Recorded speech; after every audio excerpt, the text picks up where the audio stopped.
Barrett Paul was 22 years old when he arrived at a mansion in the Hamptons in 2011. He was an aspiring model recruited by an older man who had promised him an opportunity. Something about meeting the executives at Abercrombie & Fitch, Pepper one shirt, of the most recognizable clothing brands in the world. For a young, aspiring model, that is the chance of a lifetime. But what happened inside that mansion would break him. He couldn't leave. There was no transportation. He was pressured into situations he never agreed to, like kissing an elderly man. He also watched as other young men were exploited by the people who had promised them careers. In interviews with BBC, Paul described the experience as something that stole his innocence and left him mentally scarred for years. And the elderly man orchestrating all of this in that mansion was Mike Jeffries, the former CEO of Abercrombie & Fitch and one of the most powerful figures in American retail.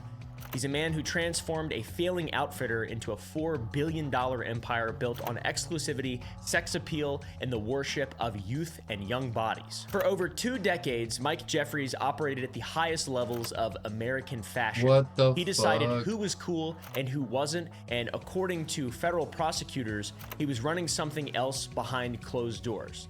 An international sex trafficking. Have you guys ever heard of this? What the fuck? In October of 2024, Mike Jeffries was arrested on 16 federal counts. Trafficking, interstate crimes, owner of and for Abercrombie designing & a Fitch scheme that allegedly lured dozens of young men with promises of modeling careers. He flew them to luxury locations around the world, then confiscated their phones and wallets, drugged them, and coerced them into situations prosecutors called events. And Mike Jeffries' partner, Matthew Smith, was arrested with him, and so was their alleged recruiter, James Jacobson, a man victims describe as having a missing nose covered by a snakeskin patch. The youngest victim of this operation was 19 years old. Bro, are they an anime villain? Missing a nose, the snakeskin patch? And a class action filed against Jeffries and Abercrombie & Fitch. Me too. I used to back in the day, especially. Victims. This is the story. I only have ever had one Abercrombie & Fitch shirt, but I really wanted one, bro. Of how one of America's most exclusive brands became a front for exploitation, and how a brand god used his empire to prey on the vulnerable. Before Mike Jeffries came along and made Abercrombie & Fitch cool, the company was dead. Founded in 1892 in Manhattan, Abercrombie & Fitch spent a century as an elite sporting goods store. At this point, it was not a clothing brand for teenagers. This was the outfitter of choice for America's elite adventures. Teddy Roosevelt bought his safari gear there. Ernest Hemingway purchased his fishing equipment.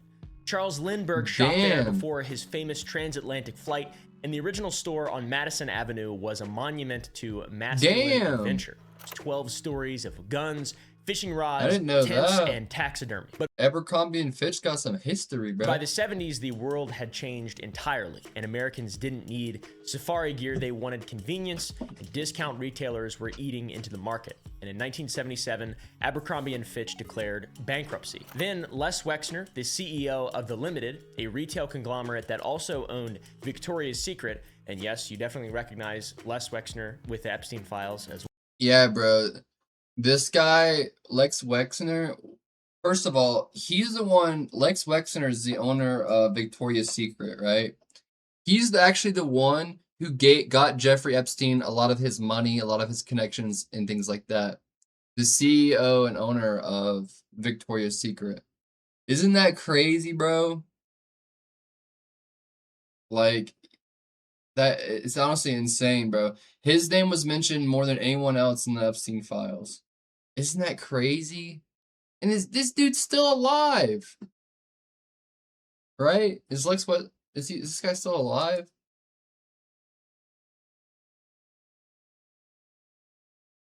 Yeah, bro, he's still alive.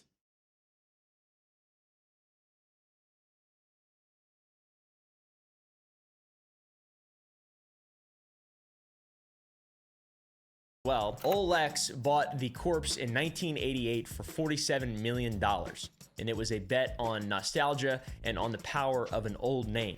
But for years, nobody at The Limited could figure out what to do with it. The brand was completely dead. The stores were half empty, and the identity was confused. Then, in 1992, Mike Jeffries entered the picture.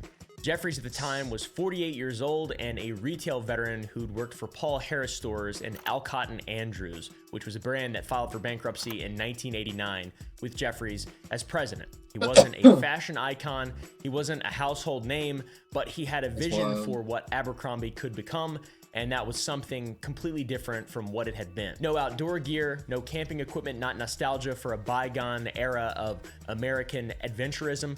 Throw all of that out and instead introduce a lifestyle brand for teenagers. He wanted to create something aspirational for the youth. He wanted to build something exclusive, and above all, he wanted it to be sexy. That's like their whole thing. And when Jeffries took over, Abercrombie had 36 stores generating about $50 million in annual sales. That's still pretty good. Completely bleeding money. Most retail executives would have tried to stabilize things to then stop the hemorrhaging, but Jeffries did something else entirely. He burnt it all down and built something completely new. And by the time he left, 22 years later, Abercrombie & Fitch, along with Abercrombie Kids and their other popular brand Hollister, had nearly 900... Wait, Hollister is owned by Abercrombie & Fitch? Hollister too?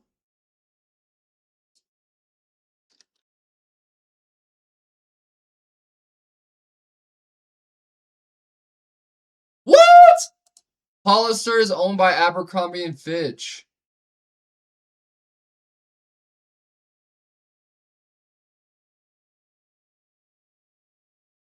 My closet.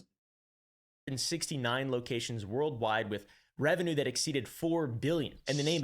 So these dudes who had direct control, direct contact with Jeffrey Epstein on almost a daily, weekly basis was making the clothes we grew up wearing. The clothes they made... Bro, our clothes were made by pedophiles and sexual predators. Those words are TOS, chat. That's crazy. Abercrombie had become synonymous with a very specific kind of American cool. I'm wearing a Dr. Pepper shirt, so I obviously don't fit that bill, but transformation was complete and total. Jeffries didn't just change what Abercrombie sold, he changed what Abercrombie & Fitch meant. Bro, and if you grew up in America in the late 90s... I'm not gonna lie, chat. Out of Abercrombie & Fitch, Hollister, and Aeropostale, I had the most Aeropostale. I leaned more on the Aeropostale side of things. Who owns Aeropostale?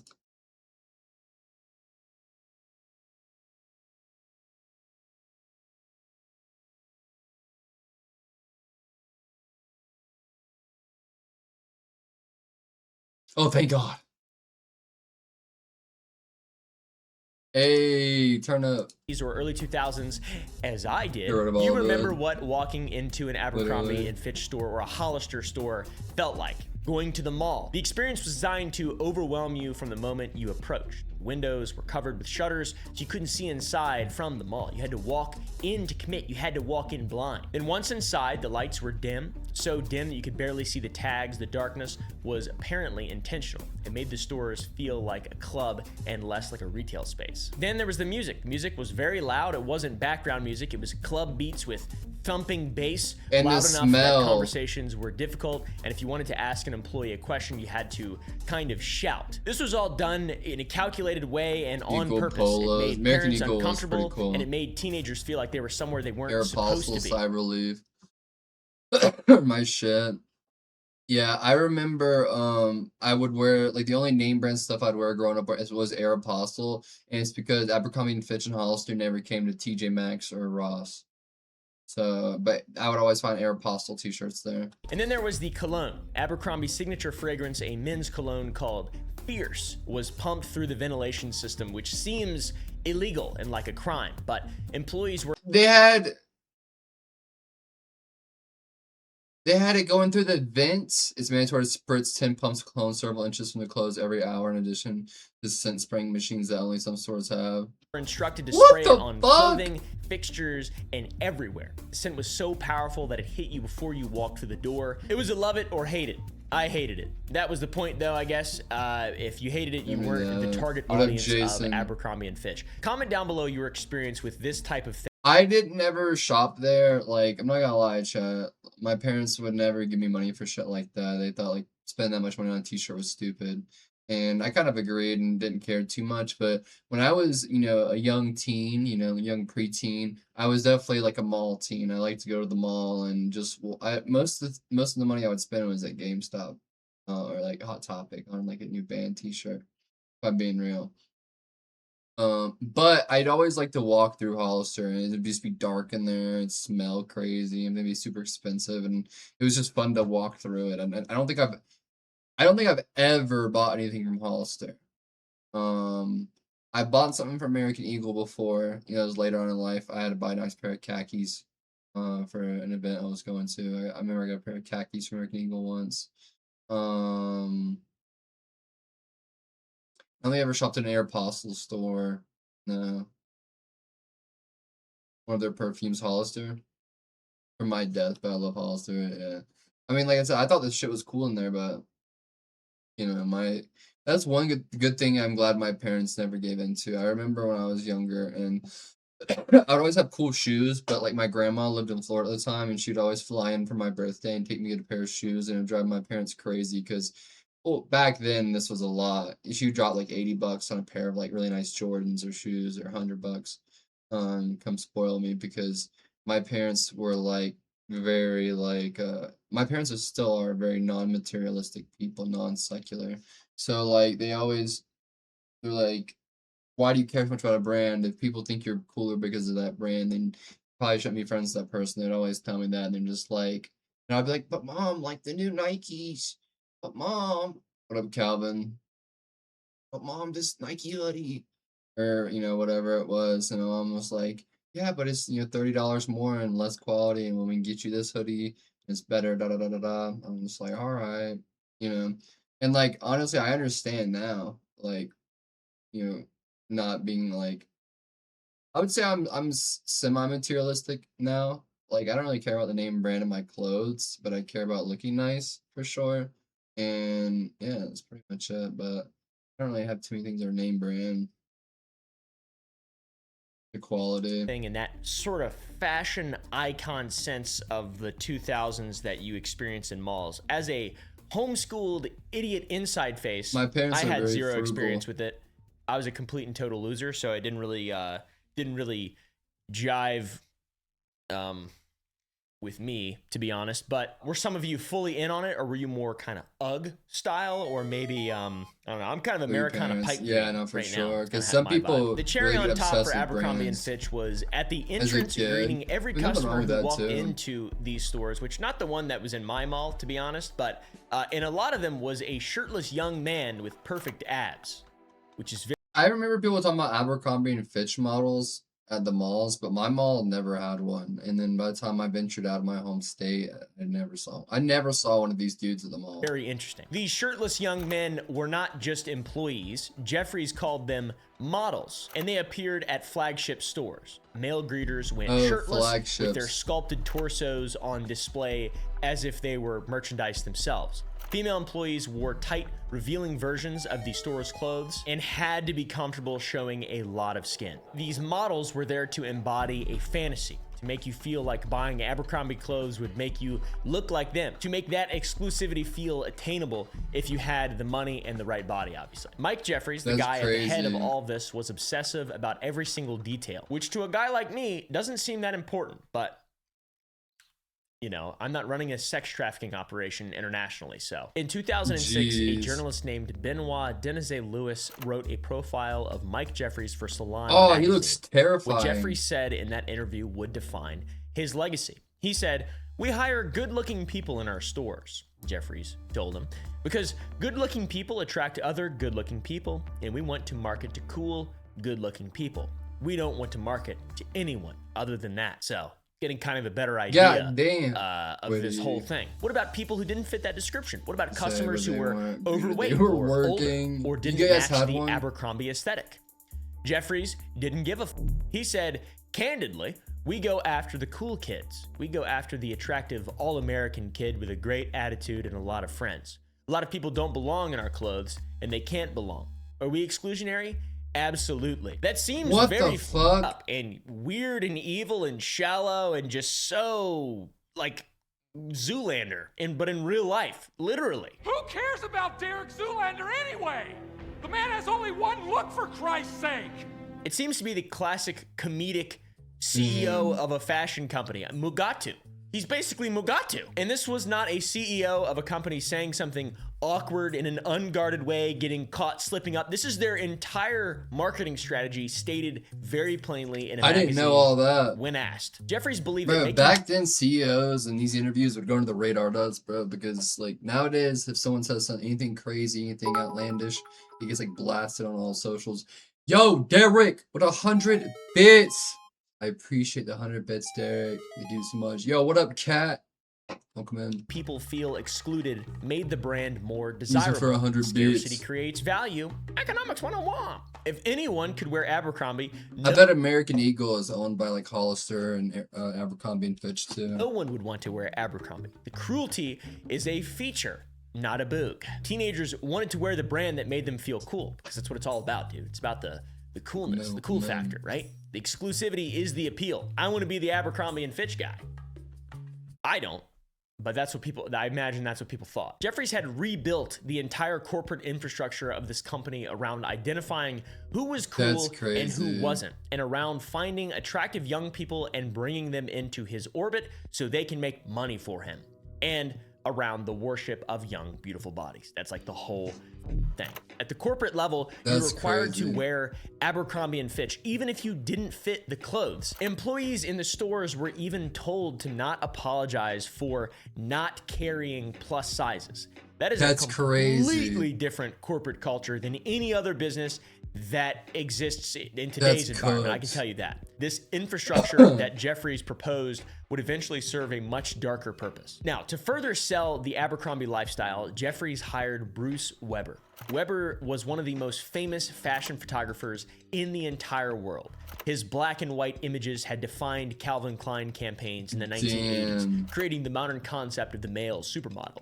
His photos made men's bodies into art objects, like this one and this one of Mark Wahlberg, which I've seen a lot. I'm just gonna be real with you guys. In 1997, Jeffries and Weber created the A&F Quarterly, which was a publication that called itself a catalog but looked like a lifestyle magazine. It featured mostly naked male models and suggestive poses alongside articles about lifestyle, music, and celebrity interviews even.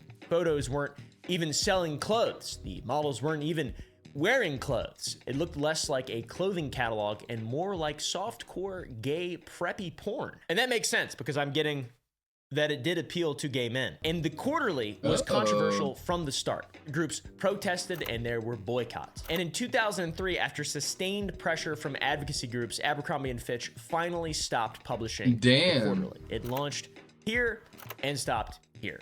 But by the time it stopped, it had already served its purpose. Abercrombie had become synonymous with a certain kind of American sexuality. Young, male, beautiful, and exclusive. And of course, what nobody knew at the time, but some probably could have guessed, was that Bruce Weber himself, amongst other people, would later face serious allegations. In 2018, the New York Times detailed accusations from more than 15 male models who said that Weber had sexually assaulted or harassed them. Models described breathing exercises during photo shoots where Weber would touch their genitals, which was behavior that was so common in the industry that it had a nickname, getting Brucified. Now, in spite of this thing being so common that it had a nickname, with the guy's name in the nickname, Weber denied the allegations and settled many of the claims out of court. He has never been charged with a crime, but the accusations seemed to paint a picture of an industry where exploitation was normalized and where powerful men use their ability to make or break careers as leverage over young and vulnerable people, which it's a trope, it's a stereotype. We've all heard it, and it seems to be that there is quite a bit of reality behind it. And this is all with saying nobody knew what Mike Jeffries was allegedly doing behind closed doors as well. The culture that Jeffries created at Abercrombie, with the obsession with young bodies, the hiring based on looks only, the sexualization of retail itself, it wasn't just marketing. According to prosecutors, it was a system that identified and groomed potential victims. It was part of the international trafficking operation. The next part of the story is understanding what Jeffries was doing to his own employees. Inside Abercrombie stores, I don't more people know about Abercrombie and Fitch and Hollister stores doing sex trafficking. store. Yeah, they were just talking about that. Employees weren't hired, they were cast. The company had something in their SOPs and policy called the look. It wasn't like a dress code or some kind of intuitive thing. Make sure they have the look. It was policy. Employees were given a book outlining exactly what good-looking looks look like. The guidelines were obsessively specific, ruling many potential employees completely out of the running. So you can see how this policy level exclusion could create the idea of working at Abercrombie. It could seem like a status symbol. If you were hired, it meant you were attractive enough. You had the look. You were one of the cool kids. Now, there's tons of problems with this system. The definition of good looking in those training materials consistently targeted non-Caucasian features as undesirable. The all-American look was effectively the white guy look. And in 2003, a group of plaintiffs filed a class action lawsuit against Abercrombie and Fitch, Gonzalez versus Abercrombie. And it alleged that the company systematically discriminated against African Americans, Asian Americans, Latinos, and women in hiring and promotion. The plaintiff class eventually grew to approximately 250,000 employees and applicants. Holy the case fuck! Documented a pattern of discrimination. They were sued by 250,000 employees. Managers and making bad decisions. It was literally the company policy. The look policy that the company had was inherently discriminatory. And in 2005, Abercrombie settled for $40 million. The company agreed to hire a vice president for diversity and create marketing materials that featured minority models and monitor its hiring practices more closely with 25 recruiters that would seek out minority employees. So there's a huge settlement. They start to change. That doesn't in the lawsuits. In 2008, a 17-year-old Muslim girl named Samantha Ilauf applied for a job at an Abercrombie store in Tulsa, Oklahoma. She wore a hijab, which is a headscarf, as a part of her religious practice, and the hiring manager thought she was great. But when the manager asked the district manager whether the hijab was okay, the answer came back as no, and that it violated the look policy. Ilauf wasn't hired. And obviously, you can see where this is going. That's a huge liability. She sued the Equal Employment Opportunity Commission sued on her behalf. The case went all the way to the Supreme Court, and in 2015, in an 8-1 decision, the court ruled against Abercrombie. Justice Antonin Scalia wrote that the decision was really easy under the text of Title VII. Abercrombie paid Ilauf $25,670 in damages and $18,983 in court costs, and was forced to revise its policy. The policy change was the bigger of the two punishments for the billion-dollar retail empire. For their scale, $20,000 ain't shit. These cases have revealed true intentions behind the company that Mike Jeffries built. Mike Jeffries' True Intentions. This is an organization where how you looked was absolutely everything, where managers approached strangers based on their appearance solely and recruited them like talent agents. Fred Meyer. Really? Honestly, I haven't been shopping in a while. Infrastructure for a corporate entity existed to identify and attract young people and bring them in a while, actually. This infrastructure didn't just stop at the company store policy level. According to prosecutors, it extended all the way to Mike Jeffries himself, the brand god. Thank you to Factor for sponsoring this video. Meal to choose from. Having to thank. My favorite have been the incredible. So for this new season, if you want, head to factor75.com box and free link in description. Appearance. He was missing most. This is James Jacobson. As you can tell from this photo, he has a fairly distinctive appearance. He was missing most of his nose, and the result, he said, was of a surgery gone wrong. He wore a snakeskin patch to cover the disfigurement.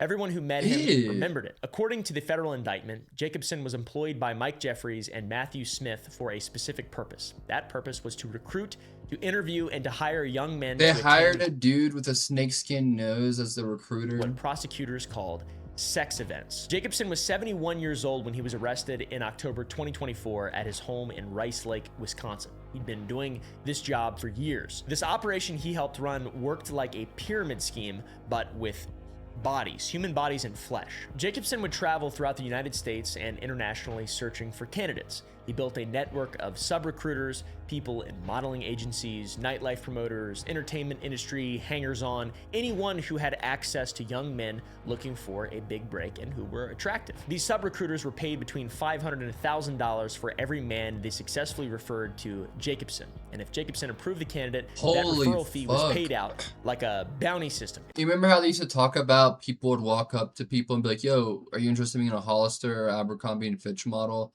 Like people would walk up to you at the mall or in different places. I was too young during like the heyday of it, so it never would have happened to me. I mean, shit, these guys are freaks, maybe. But you guys remember hearing about that?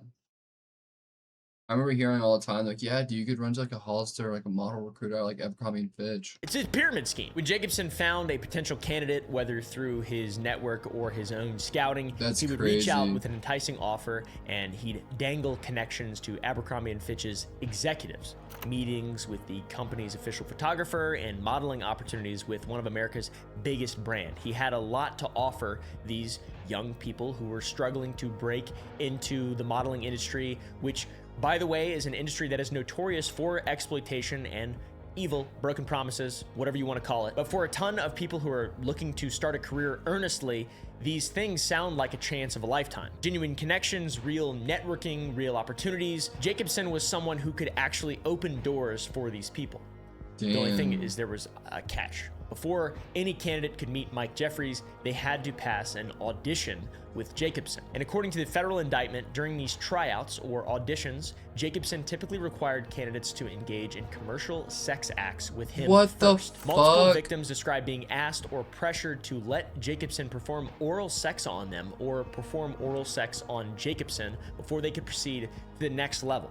And if you refused, the opportunity would evaporate. And if you complied, Jacobson would forward your photos and information to Jeffries and Smith. If they approved, you received an invitation. In Jacobson's defense against the prosecution, he denied any coercive or deceptive or forceful behavior. Jacobson claimed he didn't remember making any promises of modeling opportunities, and any sexual encounter was consensual and not coercive.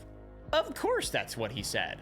And guess what? The federal government disagrees, and so do the victims. David Bradbury was one of these victims. He was 23 years old in 2010 when he was swept up into Jacobson's scheme, the AF evil scheme. Bradbury was an aspiring model trying to make it in this industry. He'd been working with an agent, doing some small jobs, you want to be a model that you're gonna suck a dick. Then his agent introduced him to someone who could change everything. Jacobson was the gatekeeper who made it clear that he was holding the keys to the Abercrombie kingdom. And if Bradbury wanted to model for A&F, and who wouldn't? It's one of the biggest brands in the country. Jacobson was the man to know. But according to Bradbury's lawsuit, the meeting with Jacobson quickly turned into something else. So Bradbury unfortunately had his encounter with Jacobson, and after this, Jacobson gave him $500. Then came the invitation to the Hamptons, where things would only get worse. Bradbury was told to purchase an Abercrombie and Fitch outfit for the occasion, and Jacobson provided a gift card. And when he arrived in the Hamptons at Jeffries' estate, he was greeted by staff wearing A&F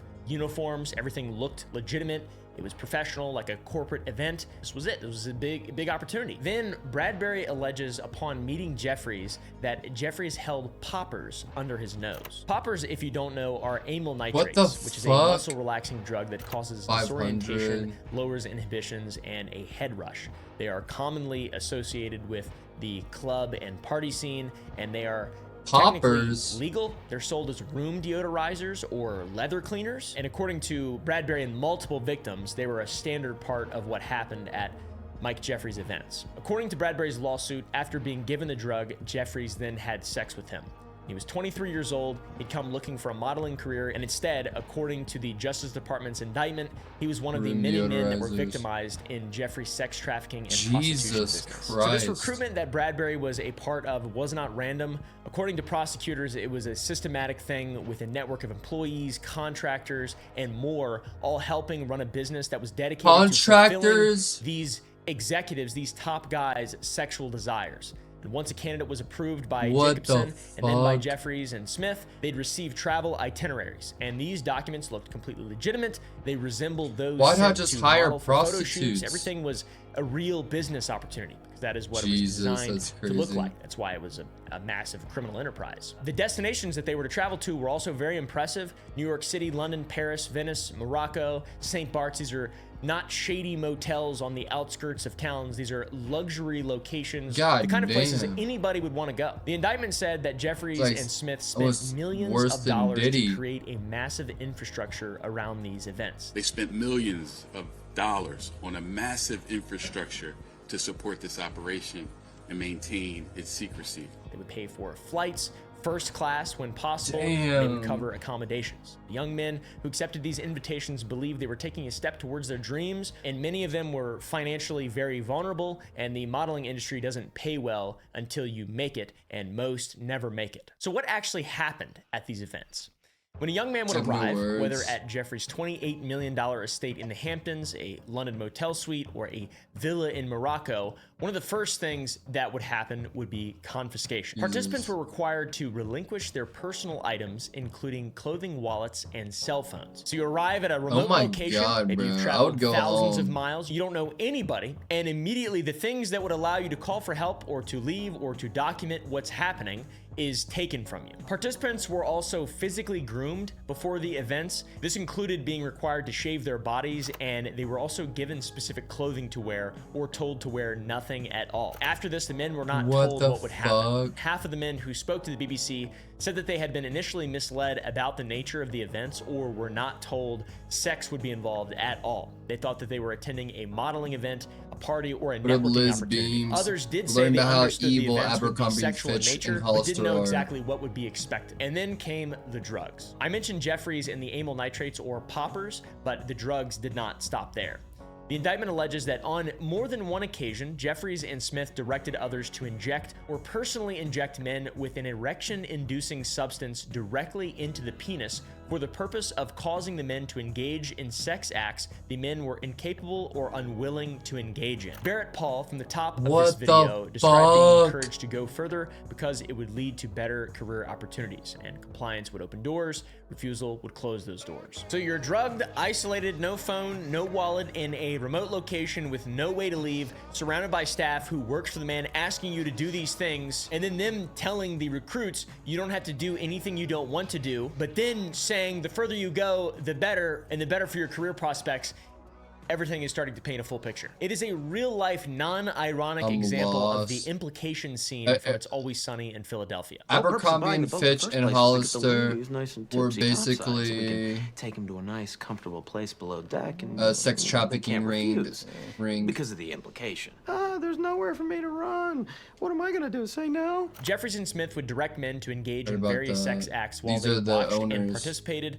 Multiple victims described being pressured to have sex with Jeffries and Smith and with each other while being observed. According to prosecutors, Jeffries and Smith would also intentionally recruit heterosexual men for these events, men with families and wives who are just trying to support them, and then forcing them to comply in their system of abuse. These events were not isolated incidents either. They took place over 7 years between December 2008 and March 2015, and those are the years that the primary victims from the indictment, John Does 1 through 15, were exploited, but there were dozens of men who were trafficked beyond just them. There were millions of dollars spent on infrastructure, travel, and payments, all to orchestrate this international sex trafficking ring from these three freaks. Now, how did it take so long for this to come out? Well, when the events were over, the men weren't just sent home. According to prosecutors, they were processed. Every participant was allegedly required to sign an NDA, a non-disclosure agreement, and these NDAs would prohibit them from sharing any information about these sex events, including with their own family and friends. You can't talk about the abuse you were coerced into or the sex trafficking ring you were coerced into. You signed a contract. And these companies direct ties with Jeffrey Epstein. Over. Everything would be destroyed for you. All this is according to the indictment, by the way. The way these agreements were laid out or designed was to prevent victims from seeking help and to secure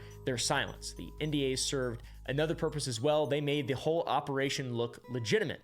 Legitimate businesses use NDAs all the time. If a young man told a friend he'd signed a confidentiality agreement after a modeling event with a major company, that's not suspicious at all. It's professional and normal. There's this level of legitimacy. Would you guys break an NDA to tell me what you went through, chat? Not like in this situation, but like, say you had to sign an NDA, would you be like, an NDA, but listen about the tea about this event I went to? I'm not saying like, you know, a sex event. I'm just saying like an event in general. But for you guys to be like, oh no, what if they tell and I get sued? Yeah, I feel like, I don't know, even like knowing I could like lose a bunch of money, I still have to tell someone. Like I'd be like, yo, guess what? To go on for so long. Now, NDAs don't magically prevent someone from doing something. Me promising you guys, like any I'll be doing something, like promising to anyone, and I promise, doesn't mean anything unless the contract is enforced through, you know, the court system, civilly. So what if someone wanted to talk? Jeffries and Smith had a solution for that.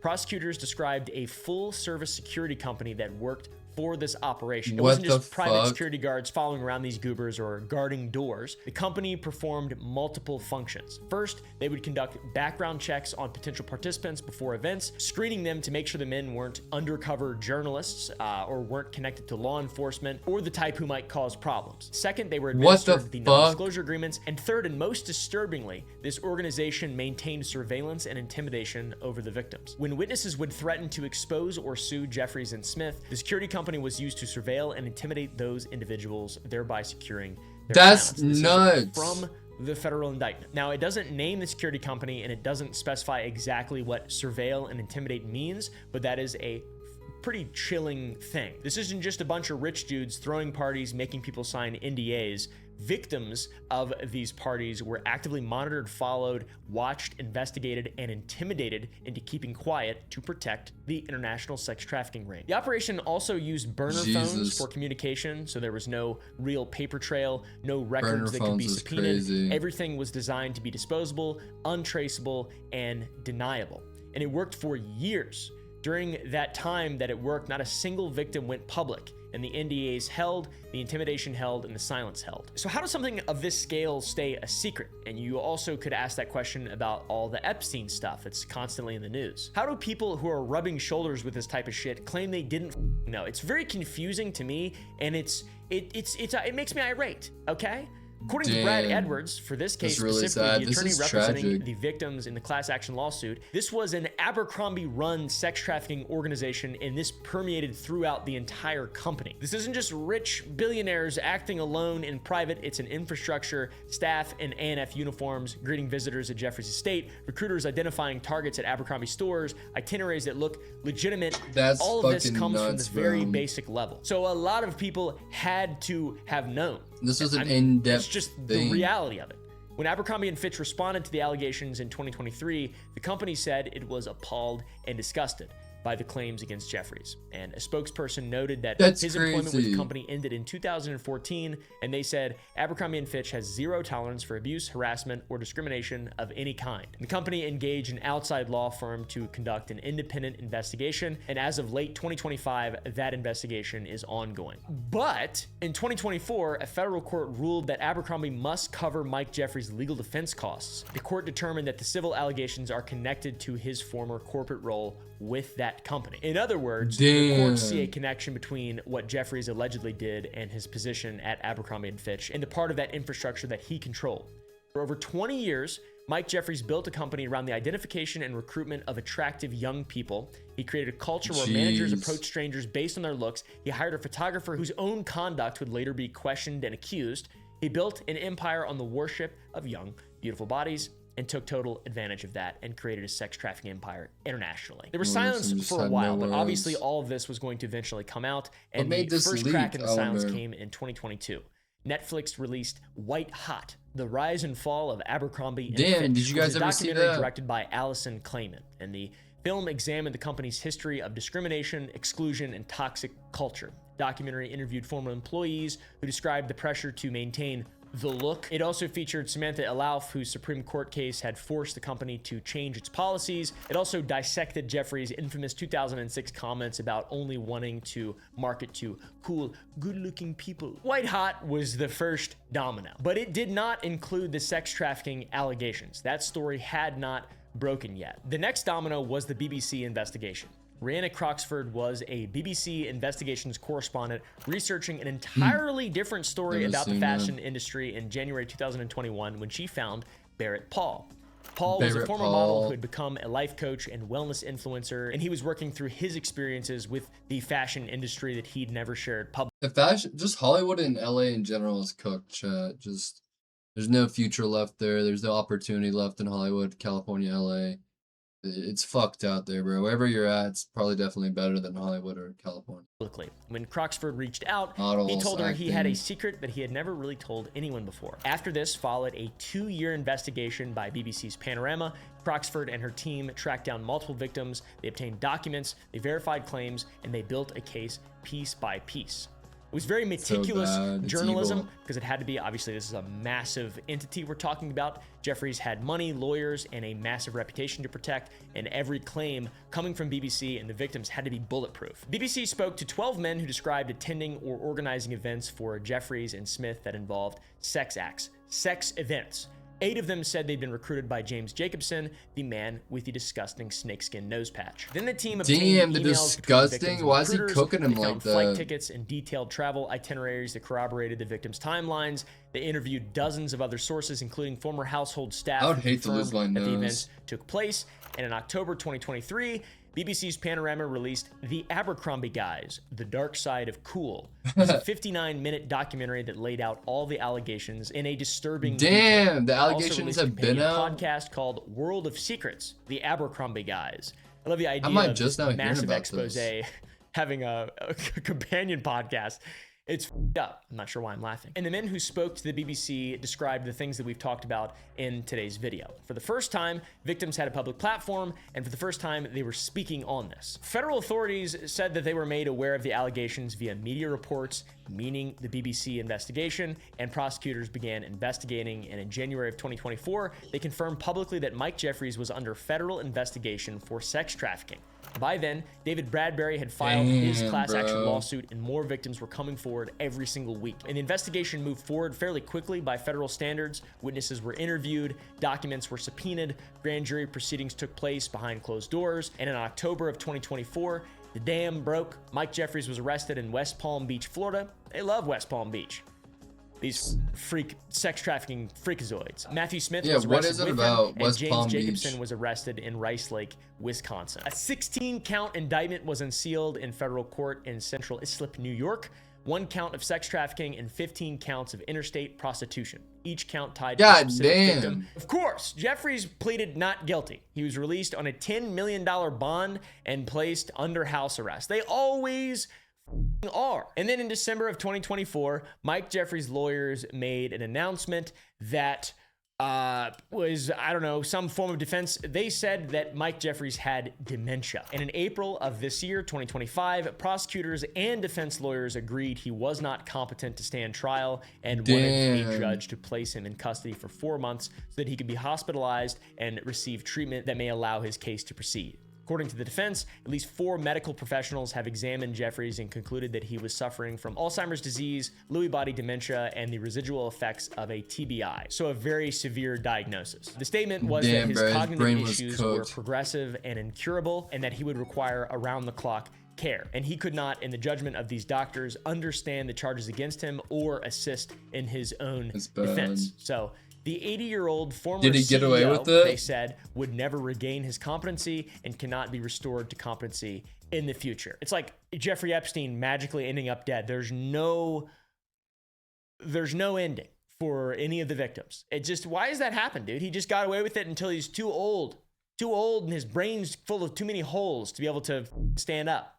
Wow, bro. And take That is responsibility kinda for sad. his crimes. So that's kind of the way things were going got for most away of the with year. it. But in December, this month, things kind of changed. After months of evaluation at a federal facility, the Bureau of late, that's what I'm Prisons reached saying. a somewhat different conclusion. In a letter filed in federal court on December 10th, 2025, just a couple weeks ago as of filming this video, Blake Lott, the acting warden at the Federal Medical Center, said that Mike Jeffries is now competent to stand trial. No way. The Bureau of Prisons forensic evaluation found something different from what the defense doctors claimed.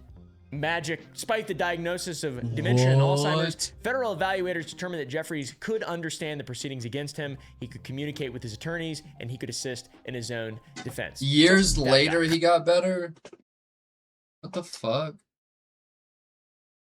But still, he's like 85 now. Competency doesn't require perfect cognition. It requires a basic ability He's got to like understand what is 4 happening years of and life to left. participate in what is happening meaningfully. The Sixth In prison, Amendment of the living US is hard, makes no Constitution entitles sense. defendants to a fair trial with Wait, he was understanding the even proceedings bad. being Wait, what an do you mean absolute bad? requirement. You know, founding fathers moment. And the Bureau of Prisons believe now that Jeffries clears that bar. Now, obviously, the doctors on the defense team have pushed back as they found the client incompetent. And they are continuing to argue this, and a final competency hearing is now scheduled for early in 2026, probably in March. And if the court agrees with the Bureau of Prisons assessment, the trial will proceed, which would be awesome. So you have Mike Jeffries in fashion, Harvey Weinstein in Hollywood, R. Kelly in music, and probably some other people that just haven't been exposed yet. Different industries, same basic structure, evil motherfucker. Industry is just evil, Chad.